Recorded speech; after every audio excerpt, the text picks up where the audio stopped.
राजगढ़ जिले के ब्यावरा नगर पालिका परिषद में व्यापक भ्रष्टाचार, लापरवाही एवं अव्यवस्थाओं के विरोध में युवा कांग्रेस द्वारा पीपल चौराहे पर जिला कांग्रेस अध्यक्ष प्रियव्रत सिंह खींची के नेतृत्व में विशाल धरना प्रदर्शन किया गया तथा महामहिम राज्यपाल के नाम 11 सूत्रीय मांगों का ज्ञापन एसडीएम ब्यावरा को सौंपा गया, जिसमें नगर पालिका द्वारा विकास कार्यों में अनियमितता एवं गुणवत्ताहीन निर्माण कार्य, पेवर्स कार्य में भ्रष्टाचार, डिवाइडर घोटाला, अजनार नदी की दुर्दशा, प्रधानमंत्री आवास योजना में अनियमितता, भीषण पेयजल संकट, स्वच्छता व सड़क निर्माण में लापरवाही, स्ट्रीट लाइट की कमी, ट्रैफिक, पार्किंग और आवारा मवेशियों की समस्याओं को लेकर धरना प्रदर्शन को संबोधित करते हुए जिला कांग्रेस अध्यक्ष प्रियव्रत सिंह ने कहा कि सरकारी टैक्स जनता जमा करे और पैसा मंत्रियों की जेब में।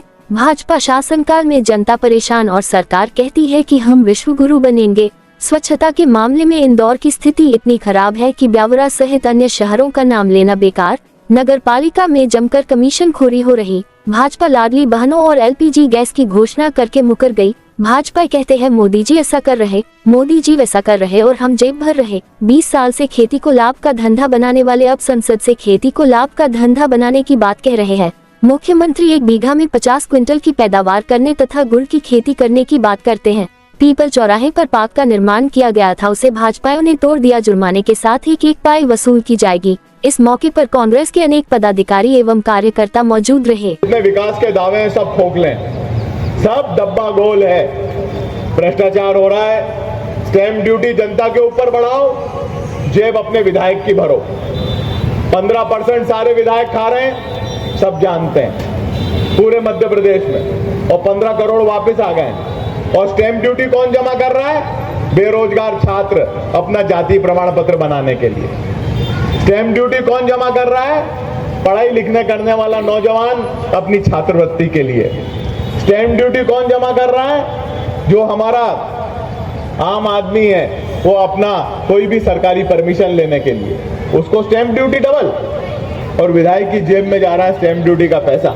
पंचायत के माध्यम से सारे रिकॉर्ड निकालो, कौन कौन सी पंचायत में कितना पैसा गया है, कितनी सीसी रोड बननी थी और मौके पे कितनी सीसी रोड बनी है। नगर पालिकाओं भ्रष्टाचार के अड्डे, जनता कीचड़ में, नाली में, धूल में परेशान, पीने के लिए गंदा पानी, और तुम बोल रहे हम विश्व गुरु बनेंगे। विश्व गुरु क्या बनेंगे? एक मंत्री जी तो वो घंटा गुरु बन गए कि नहीं बन गए? वही इनके दूसरों के भी हाल है। जब इंदौर की परिस्थिति, देश के सबसे साफ शहर की ये परिस्थिति हो सकती, तो ब्यावरा के बारे में तो चर्चा करना बेकार है। जीरापुर में कमीशन ले जाओ, चुपचाप बैठो। राजगढ़ में कमीशन ले जाओ, चुपचाप बैठो। ब्यावरा में कमीशन ले जाओ, चुपचाप बैठो। ये परिस्थिति इनके नगर पालिका अध्यक्षों की है, और पार्षदों की तो उससे भी बदतर परिस्थिति है। पहले तो लिफाफे भी मिल जाते थे, पर जब से ये सरकार बनी है, लिफाफे भी सब एक ही जगह पहुंच जाते हैं, दूसरी जगह नहीं जाते हैं। धर्म के ढोंग से बाहर निकलो।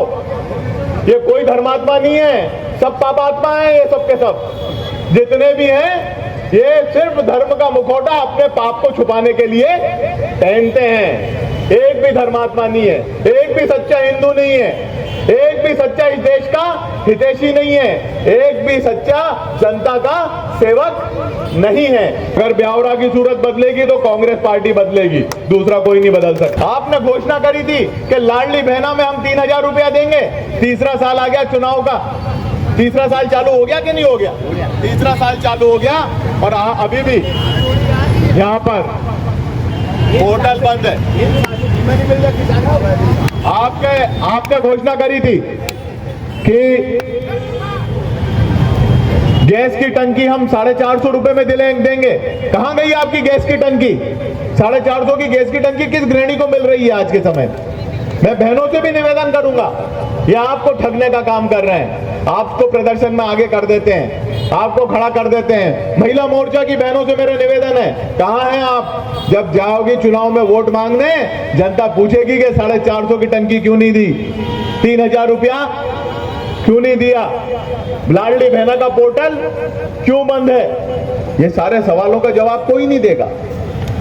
बस मोदी जी ऐसा कर रहे हैं, मोदी जी वैसा कर रहे हैं और हम जेब भर रहे हैं। ये इन लोगों का फंडा है कि मोदी जी ऐसा कर रहे हैं, मोदी जी वैसा कर रहे हैं और हम जेब भर रहे हैं। और खेती को लाभ का धंधा बनाऊंगा, पहली बार दो लोगों ने बोला ठीक है, दूसरी बार खेती को लाभ का धंधा बनाऊंगा, फिर बोले तीसरी बार खेती को लाभ का धंधा बनाऊंगा, फिर बने चौथी बार बोले खेती को लाभ का धंधा बनाऊंगा।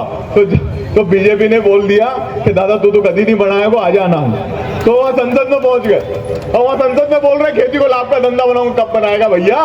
बोल रहे 50 क्विंटल एक बीघा में उगाऊंगा। अरे दादा बता दो कौन सी जमीन है 50 क्विंटल उगाने वाला, कौन सा बीज है? दूसरी बार बोलते हैं कि गुड़ की खेती करेंगे। अब यहाँ के जिलाध्यक्ष जी कहते हैं कि भैया लाल मिर्च क्या होती है और हरी मिर्च क्या होती है कांग्रेसियों को नहीं मालूम। दादा हम तेरे से मुख्यमंत्री से तो बेहतर ही हैं, गुड़ की खेती तो नहीं करते दादा। भारतीय जनता पार्टी के भ्रष्टाचार को मिटाओ, ब्यावरा को बचाओ, अजनार नदी को पावन बनाओ, ब्यावरा की सड़कों को धूल मुक्त बनाओ और यहाँ पे स्वच्छ पानी सप्लाई हो, जनता को नाली की और रोड की गंदगी से निजात मिले, साफ सफाई बनी रहे शहर में, ये शहर सुअरों से मुक्त हो, सुंदरता बनी रहे। एक बात तो ये भी समझ में नहीं आ रही, ये विधायक जी ने यहाँ पे एक वो बनवाया था पार्क, मैं भी आया था, सरकारी पैसे का पार्क था। रह लो सरकार में जितने दिन रहना है, जवाब तो देना पड़ेगा। तुमने सरकारी पैसा यहाँ पे खोद के फेंका है, वो सरकारी पैसा एक एक पाई वसूल होगी जुर्माने के साथ। ये मैं ब्यावरा में पीपल चौराहे पे खड़े होकर घोषणा कर रहा हूं कि जो जो लोग इसमें लिप्त थे, जिन जिन लोगों ने उस फाइल पे दस्तखत करे हैं, चिंता मत करो। फाइल अगर तुमने पाताल में भी रख दी तो जैसे वो हेमंता कह रहा है ना, वैसे पाताल से भी तुम्हारी फाइल निकाल के बाहर लेके आएंगे और तुम्हें कहीं ना कहीं सरकारी पैसे के दुरुपयोग के लिए दंडित कराएंगे।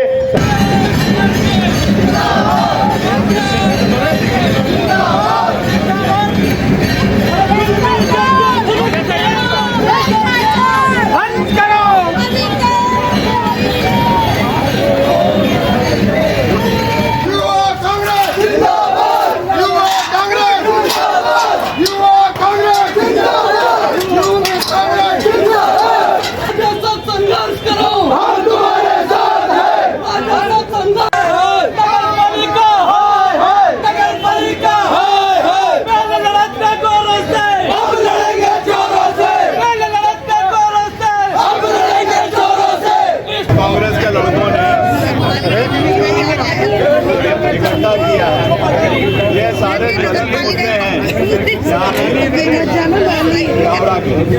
और हम चाहते हैं क्योंकि ये ज्यादातर आप हल करवा सकते हैं। ऐसा कोई बड़ा मामला नहीं है जो आप जिससे हमें गवर्नमेंट से कोई बहुत बड़ी फंडिंग चाहिए। फंडिंग तो सारी लोगों की जेब में जा रही है, तो काम हो जाए जनता का, अजनार नदी साफ हो, वहाँ का कचरा हटे, ये ब्यावरा के हर नागरिक की मांग है। परंतु ये मांग नहीं हो पा रही। नौ दुर्गा का उत्सव होता है और गंदे नाले में विसर्जन हो गया है माता जी, दूषण पूरा भरा हुआ है, काहे को ये प्रॉब्लम आ रही है। ज्ञापन तो हम दे रहे हैं, कर्मचारियों को तनख्वाह नहीं मिल रही 6-6 महीने से, 6-6 महीने हो गए। 3 कर्मचारियों ने तो मकान बेचे घर चलाने के लिए और फर्जी बिलों का भुगतान टाइम से हो रहा है। नगर पालिका ये बात समझे कि प्रस्ताव जो करके करोड़ों रुपया खर्च करने के लिए होगा, जो छोटी मूलभूत सुविधाएं हैं ना जनता को, वो अगर आप उनका भी नहीं कर रहे हैं और आप बड़े बड़े दावे कर रहे हैं तो किस बात के दावे, उससे क्या फायदा? लोगों को तो नगर पालिका की जरूरत पानी, सफाई और सुविधा, ट्रैफिक, इन चीजों की चीज। अब आपका ना तो आपके हाथ ठेले सही जगह खड़े हुए, ना आपका ट्रैफिक सही से संचालित है, ना पार्क है, ना पानी है, गंदगी है। इन सब चीजों को लेकर करवाइए, ये मेरा आपसे सादर अनुरोध है। और फिल्टर प्लांट बंद पड़ा हुआ आपका, कोई भी नहीं जाता इंजीनियर वहाँ, हम बताएं आपको। कर्मचारियों की तनख्वाह मिल जाए थोड़ा सा। वो पानी आ रहा है सर। ब्यावरा में कोई बहुत बड़ी समस्या जो है वो यह स्थानीय स्तर पर ही हल हो सकती है। उसके लिए सरकार से कोई बहुत बड़ा पैसे की आवश्यकता नहीं है। अब तो आप प्रेस कॉन्फ्रेंस करके बोल रहे हैं 500 करोड़ इसके लिए, 200 करोड़ इसके लिए, और पाँव में कचरा है। अभी मंत्री जी अगर निकल जाए ब्यावरा में अभी तो उनका पजामा भी गंदा हो जाए, ऐसी स्थिति बनी हुई है नालियों की। अजनार नदी में चले जाएं तो बीजेपी के लोग कोई जाते नहीं है वहाँ पे। सरकारी लोग अगर अजनार नदी का एक दिन सुबह से शाम तक का भ्रमण कर लें, इनके सफेद कुर्ते काले हो जाएं। इतना कचरा वहाँ पे पड़ा हुआ, पॉलिथीन पड़ी हुई है। गौ माता जो है, गौवंश जो है, निराश्रित गौवंश, उसकी कोई व्यवस्था नहीं है। निराश्रित गौवंश पन्नी खाकर रोज मृत निराश्रित गौवंश आपको सड़कों पर मिल जाएगा। पानी गंदा आ रहा है, नगर पालिका के कर्मचारियों को तनख्वाह नहीं मिल रही है। भैया आप किस बात की विकास के दावे कर रहे हैं? बहुत जो सिंपल समस्याएं हैं, और इस बार ये समस्याएं हमने मन से नहीं लिखी। गली गली में घूमकर और कांग्रेस परिवार के साथियों ने वार्ड वार्ड में जाकर नागरिकों से बात कर कर ये समस्याएं इकट्ठी करी हैं। तो समस्याएं हैं, सरकार का ध्यान नहीं है इसके प्रति, और इसी को ध्यान को हम आकर्षित करने आज पूरा परिवार कांग्रेस पार्टी का यहाँ पर आया। आपने ये बोला कि साल भर कांग्रेस की सरकार रही, हम तो ये बोल रहे हैं 20 साल भाजपा की सरकार रही। क्या बदल दिया ब्यावरा में इनने? बताइए। साल भर हमें मौका मिला, एक बजट का मौका, योजना बनती है, पास होती है, कई तरीके बजट जो स्कीम बन गई थी ना अपनी 58 करोड़ रुपए की हमने। लेकिन सिर्फ तो सरकार एक साल बाद क्यों कैसे गिर गई है? आप ही की गलती से है ना? कारणों से गिरी है जी। तो अब जनता कैसे उसी प्रकार गिरी है जिस प्रकार अभी आसाम में मुख्यमंत्री जी एक आरोप लगाया, हमारे स्पोक्सपर्सन ने ये कहा कि आपकी धर्मपत्नी के पास 3 देशों की सदस्यता है, यही तो कहा, मतलब नागरिकता है, नागरिकता है, यही तो कहा हमारे स्पोक्सपर्सन ने। उसके खिलाफ FIR क्यों कर दी? इतना गंदा क्यों बोल रहे हैं? गाली दे रहे हैं माइक के ऊपर पत्रकारों को।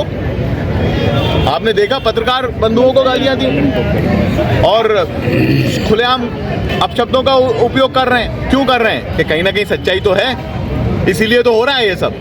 और यही तरीका है। भारतीय जनता पार्टी के खाने के दांत और दिखाने के दांत अलग अलग हैं। प्रजातंत्र कॉम्प्रोमाइज करने की इनकी पूरी योजना है, प्रजातंत्र को समाप्त करने की इनकी पूरी योजना है। जिस प्रकार से इनने इलेक्शन कमीशन को कॉम्प्रोमाइज करने की कोशिश की है, जिस प्रकार से इनने SIR में, आप SIR में देख लीजिए, हमारे यहाँ पर 200 वोट काटने के लिए आवेदन गए, फर्जी आवेदन गए। अगर हम लोग सचेत नहीं होते तो 200 वोट कट जाते प्रति पोलिंग। खैर की व्यवस्थाएं जब ठीक होंगी, हम जनता के, तो कि प्रजातंत्र में सबसे बड़ा काम होता है विपक्ष का, समस्या को सॉल्व करने के लिए आंदोलन करना और जनता को जागरूक करना।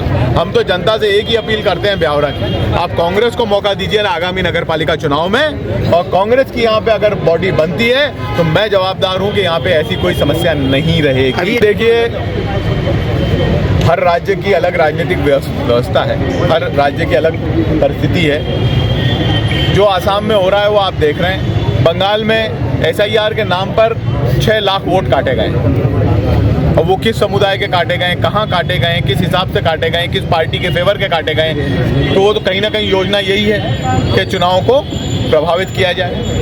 तो अभी मैं तो कहीं बाहर गया नहीं, मैं तो राजगढ़ जिले की समस्या अगर आप पूछेंगे तो बताऊंगा, पर मुझे ये जरूर मालूम है कि हर जगह पर कांग्रेस पूरी मजबूती से चुनाव लड़ रही है। जहां हमारा अलायंस लड़ रहा है वहां हम अलायंस के साथ लड़ रहे हैं, जहां हम इंडिविजुअल लड़ रहे हैं वहां पे हम इंडिविजुअली लड़ रहे हैं। और जिस प्रकार से आसाम के मुख्यमंत्री के बयान आए हैं, ये स्पष्ट दिखाता है कि कहीं ना कहीं चोर की दाढ़ी में तिनका है। कटौती का सिंपल मामला है कि बिजली कटौती जो है किसानों को परेशान करने की नीयत से की जा रही है। किसानों के ऊपर 135 के प्रकरण बनाए जा रहे हैं, डीपीयां काटी जा रही है, गाँव के गाँव काटे गए हैं, पूरे मोहल्ले काटे गए हैं, और लोगों के बकाये के नाम पर पुराने बिल निकाल के बेतहाशा बिल भी दिए गए हैं। आपके यहाँ के जो मंत्री हैं, जो आपके प्रतिनिधि हैं, वो सरेआम एक बैठक में कह रहे हैं कि मेरा भी बिजली का बिल ज्यादा आ रहा है। जब मंत्री जी का डबल आ गया तो जनता का तो ट्रिपल आना स्वाभाविक है।